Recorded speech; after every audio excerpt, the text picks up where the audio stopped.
Isang mapagpalang araw po sa inyong lahat. Celebrity Chika Time po muna tayo at may inihanda po akong chika para sa inyo.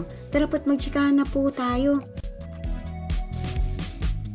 Asia's multimedia star na si Alden Richards is spotted sa Lazada Christmas party at may kasamang isang matikang aktres. Yes, mga maka-celebrity chika time, yan pong ichichika ko sa inyo na lubusin pong usap-usapan sa social media ng mga netizens, lalong-lalo na nga po ng mga followers at supporters ni Alden. Bago po tayo dumako riyan, nais ko po munang batiin mga timbahay, team abroad at mga seniors natin dyan. Shout out po sa inyong lahat at happy Wednesday po.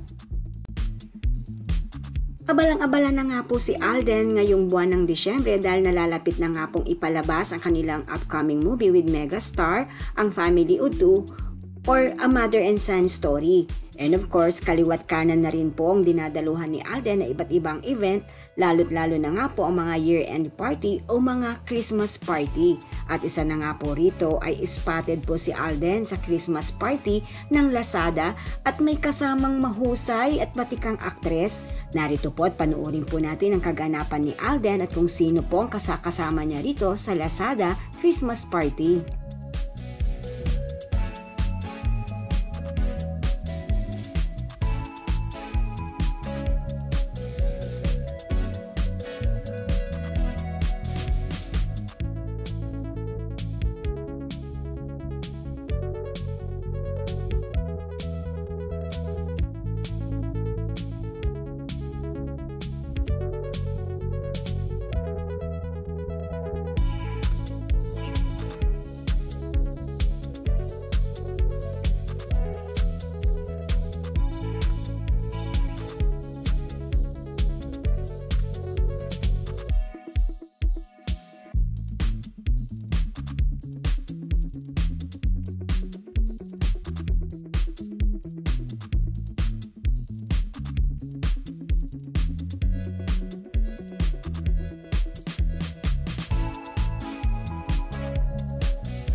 Ayan nga po, kasama po ni Alden sa Lazada Christmas Party ang batikang aktres o mahusay na aktres at big star ng ABS-CBN na si Ann Curtis. And of course, kasama rin po niya rito ang GMA actress na si Gabby Garcia na alam naman po natin na mga kapwa brand ambassador ni Alden.